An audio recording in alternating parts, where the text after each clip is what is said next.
Hello everybody. आज हम लोग जो अपना अगला एफोरिज्म लेकर आए हैं इस ऑर्गेनाइज सीरीज़ में, वो है एफोरिज्म नंबर 7 और उसके दो footnote number 3 and footnote number 4। इस एफोरिज्म में जो हमें मेन चीज़ें देखने को मिलती हैं, जिस इंफॉर्मेशन के लिए ये बेस्ड है, वो हमारा टोटलिटी ऑफ सिम्टम जिसे हम कहते हैं उसके लिए बेस्ड है। इसके अलावा एक टर्म जो कि अक्सर बिगनर्स को परेशान करता है वो है accessory symptoms, circumstances. Accessory circumstances वो क्या होते हैं, उसका क्या मतलब होता है, थोड़ा सा हम इस पर भी बात करेंगे। तो पहले हम लोग देखते हैं एफोरिज्म 7 क्या है। मैं जितना समझ पाया वो ये है कि एफोरिज्म 7 अगर आपको समझना है तो इसके ठीक पहले इसको पढ़ते वक्त आप एफोरिज्म 5 एक बार ज़रूर पढ़िए। एफोरिज्म 5 जो कि एक्साइटिंग कॉजेज़ को लेकर के था, स्पेशली इन एक्यूट डिजीज़ेस। अब उसको एक बार आप पढ़िएगा, देखिएगा। अब मैं इसके आगे चलता हूँ, एफोरिज्म 7 को यहाँ पर पढ़ता हूँ। एफोरिज्म 7 क्या कहता है? एफोरिज्म 7 कहता है,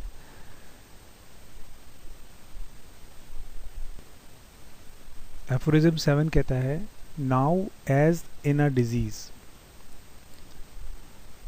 from which no manifest exciting or maintaining cause, that is कॉजा ओकेजनैलिस, हैज़ टू बी रिमूव्ड। यहाँ पर ये बातें की जा रही हैं क्रॉनिक डिजीज़ के बारे में, और एफोरिज्म 5 में जो हमने रेफरेंस दिया वो एक्यूट डिजीज़ और क्रॉनिक डिजीज़ दोनों के लिए था, जिसमें एक्साइटिंग कॉज एक्यूट डिजीज़ के लिए दिया गया था, यानी वो चीज़ें जो उसको प्रेसिपिटेट करती हैं, लाती हैं एकदम से। जैसे हवा लगी, जुकाम हो गया, चोट लगी, एक्स्ट्रा वेसेशन हो गया, ओवर एक्सर्ट किया, मसल्स में स्पाज़म या मसल्स में रिलैक्सेशन हो गया,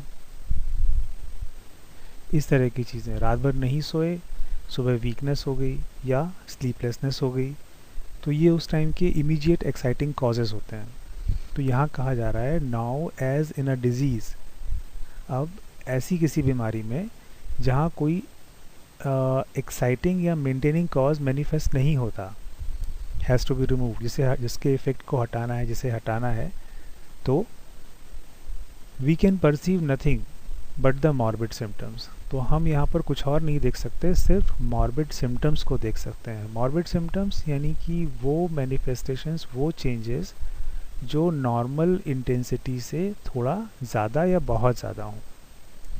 और इसके लिए कहा जाता है, ब्रैकेट में लिखते हैं, regard being had to the possibility of a miasm and attention paid to the accessory circumstances. तो इन मॉर्बिड सिम्टम्स को जब हम देख रहे होंगे तो हमें क्या देखना है? हमें एक मियाज़म की पॉसिबिलिटी पे ध्यान देना है, और हमें देखना है कि वो क्या एसेसरी सर्कमस्टांसेस हैं, ऐसी क्या परिस्थितियां हैं एनवायरनमेंट में जो कि इन मॉर्बिड सिम्टम्स को लगातार कॉन्स्टेंटली मेंटेन कर रहे हैं, क्योंकि हम एक क्रॉनिक डिजीज़ के बारे में यहाँ बात कर रहे हैं। So it must be the symptoms alone by which the disease demands and points to the remedy suited to relieve it. तो हमें ध्यान देना है मॉर्बिड सिम्टम्स पे, और सिर्फ वही सिम्टम्स यहाँ पर अवेलेबल होंगे जिसके द्वारा, by which the disease demands and points to the remedy suited to relieve it, and moreover the totality of these its symptoms।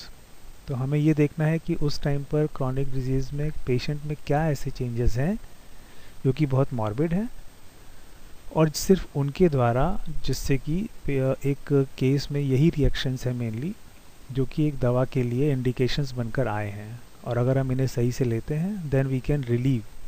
और यही वो सिम्टम्स हैं जिनसे टोटलिटी पूरी फॉर्म होती है। जैसे कि कोई व्यक्ति जो नॉर्मल डेज़ में बहुत ही कूल काम रहता है, अब हम देखते हैं कि पिछले कुछ सालों से ये बहुत इरिटेबल हो गया है।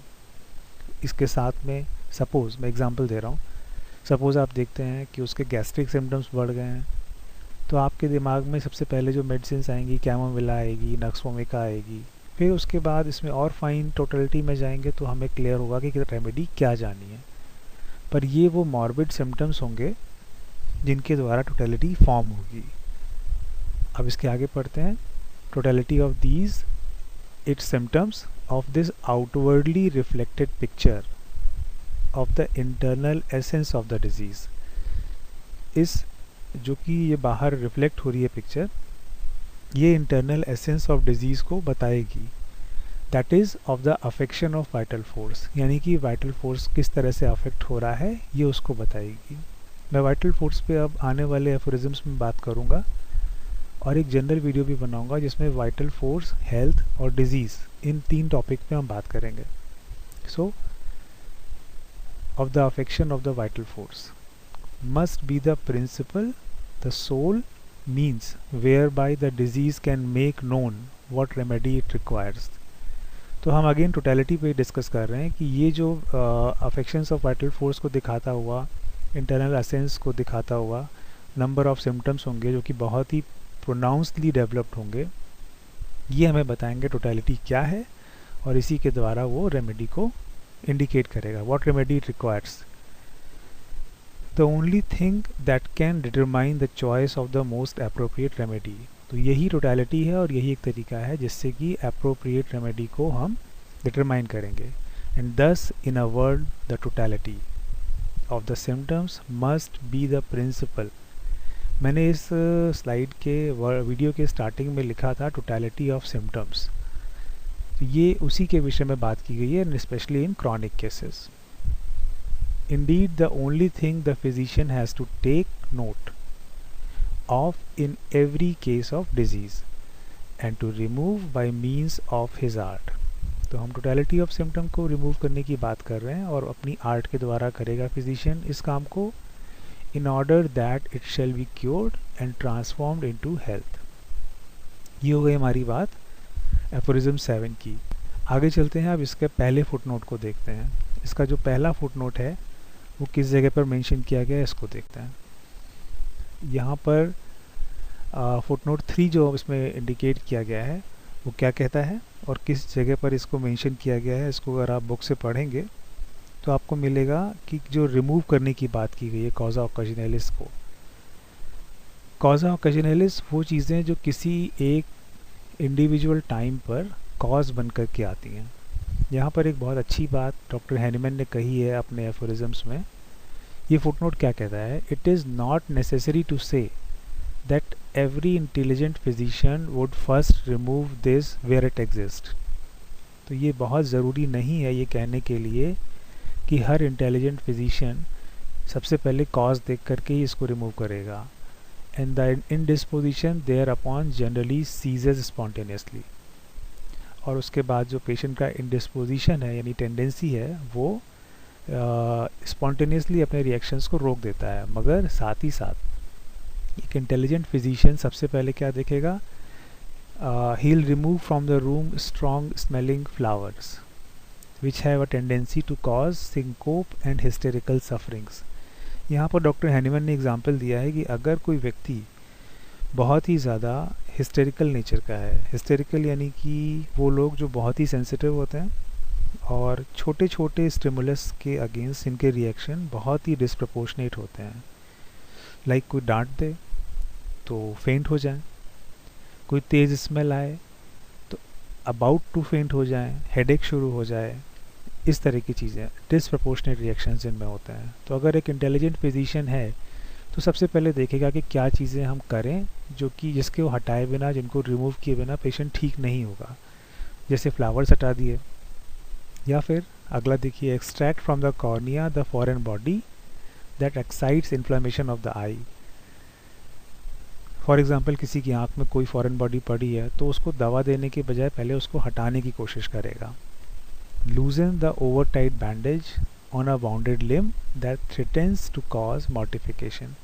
किसी को चोट लगी और उसके बाजू पर अगर तेज़ी से बहुत प्रेशर से बैंडेज बांध दिया गया बैंडेज, तो इसको आप किसी दवा से ठीक नहीं कर सकते, आपको उसे लूज़ करना होगा. अदरवाइज़ लो ब्लड सर्कुलेशन की वजह से वहाँ पर सेल्स डिस्ट्रॉय होना शुरू हो जाएंगे और उसकी जगह वो क्या करेगा, and apply a more suitable one, lay bare and put a ligature on the wounded artery that produces fainting. Endeavor to promote the expulsion by vomiting of belladonna berries. आगे देखिए, that may have been swallowed. तो वो कुछ ऐसा करेगा कि जो suppose कोई एसिड पी कर आपके पास आता है. I recently I had a case जहाँ एक पेशेंट ने मेरे सल्फ्यूरिक एसिड पी लिया था गुस्से के कारण. तो अगर ऐसा पेशेंट मुझे फ़ोन करता है तो मैं उसे ये नहीं कहूँगा कि आप आइए मैं आपको दवा देता हूँ. मैं उसे तुरंत भेजूँगा कि किसी तरीके से उसके स्टमक को पूरी तरीके से क्लियर किया जाए. ये एक पॉइजनिंग का केस है, तो यहाँ आप दवा देकर नहीं बल्कि उसको रिमूव करवा के ठीक करेंगे. तो भले ही यहाँ कॉज आपको दिख रहा हो मगर हर बार आपको इस तरह के कंडीशंस में दवा नहीं देनी है. Extract foreign substances that may have got into the orifice of the body. Like नाक में कुछ फंस जाए, गले में कुछ फंस जाए, कान में कोई फॉरेन बॉडी चली जाए, यूरेथ्रा में बाहर से कोई फॉरेन बॉडी, रेक्टम में, वजाइना में. तो ऐसे केसेस में यू वोंट प्रिस्क्राइब. फर्स्ट उसको मैकेनिकली रिमूव करेंगे. या सपोज़ किसी को बाई बर्थ इम्परफोरेट एनस है of the new born infant etcetera, तो यहाँ पर सर्जरी ही होगी. यहाँ पर आप ये नहीं कहेंगे कि मेडिसिन से ठीक होगा. अगला हम लोग फुटनोट देखते हैं जो कि इसमें दिया गया है, फुटनोट नंबर 4.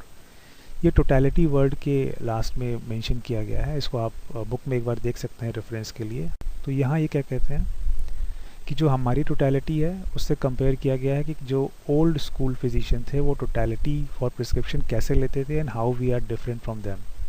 तो इन्होंने कहा है in all times the old school physicians not knowing how else to give relief. जो पुराने ज़माने में जो old physician that means allopath, जो कि नहीं जानते हैं कि कैसे आराम देना है, have sought to combat and if possible to suppress by medicines here and there. उन्हें सिर्फ ये देखना है कि कोई सिम्टम मिला उसको दवा से दबाया. अ single symptom from among a number in disease. एक डिजीज़ में भले ही कितने सिम्टम्स आ रहे हो, उनका मतलब सिर्फ जो मोस्ट प्रोनाउंस फिजिकल सिम्टम है उसे दबाने का है. A one sided procedure which under the name of symptomatic treatment, जो कि सिम्टोमेटिक ट्रीटमेंट के नाम पे बोल करके justly excited universal contempt, because by it not only was nothing gained, क्योंकि इसके द्वारा ना तो कुछ मिलता है बल्कि but much harm was inflicted. A single one of the symptom present is no more the disease itself than a single foot is the man himself. एक सिंगल सिम्टम पे दवा देना ये किसी तरह की टोटलिटी नहीं है, ये बस एक वियर्ड प्रोसीजर है. This procedure was so much the more reprehensible that such a single symptom was only treated by antagonistic remedy. Therefore only in an enantiopathic and palliative manner, दबाना एक तरीके से. whereby after a slight elevation it was subsequently only rendered all the worse. जहाँ थोड़े से elevation के बाद ये पूरी तरीके से वर्स हो जाते हैं. तो ये हमारा आज का एफोरिज्म 7 और उसका एक्सप्लेनेशन था. अब हम लोग एफोरिज्म 8 के साथ मिलेंगे. Thank you.